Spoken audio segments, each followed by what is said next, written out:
So the first question, what is your opinion about the panels with Tymoshenko, with Hrytsenko and with Vakarchuk? What do you think about the candidates? What are their weak and strong sides?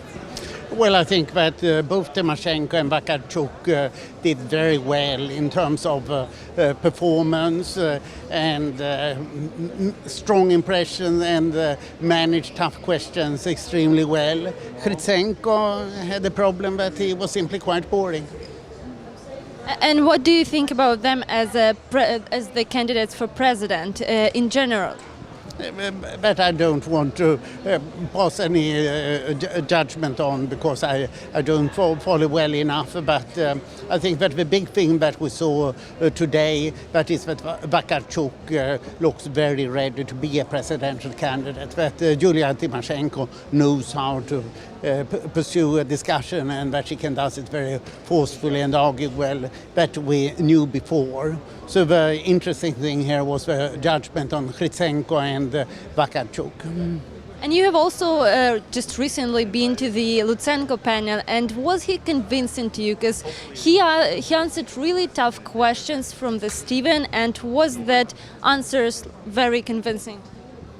We have heard him now virtually every year since he became Prosecutor General. Is it the third year? And he hasn't said anything that is convincing, nor is he likely to do anything. So one just wonders, what is this? The fundamental problem with the Ukrainian economic system is that property rights are extremely weak, and therefore you need to have strong political or personal connections in order to defend your property. And of course the Prosecutor General is a major problem in this regard.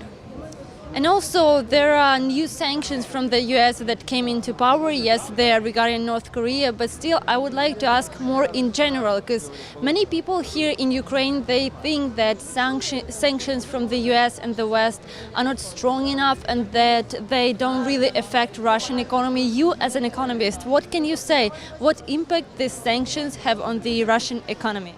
It has a lot of impact. To say that the cost to the Russian economy is probably 1.5% of GDP each year, and together with the cost of the military, say that this is 3 to 4% of GDP in cost to Russia each year, so that Russia's military aggression plus the sanctions mean that Russia is condemned to stagnation as long as Putin pursues the current course of foreign policy. With regard to the sanctions on North Korea and others, what we are seeing now is that there are more and more sanctions hitting Russian companies, and they come under different headings. It's election hacking, it is Syria, it's North Korea, it's Iran, and of course over Ukraine. So it's one blow after the other. Each blow might not be very big, but the new sanctions that came in April were very big. And this is really hitting Russia. And you can say after April this year, with the new US sanctions, nobody officially in Russia is laughing about the Western sanctions any longer, and they will get worse. Russia is now on the same track as Iran was, that since nothing bad happened to the Western economy for one sanction, there will be more sanctions because Russia has not changed its behavior as desired.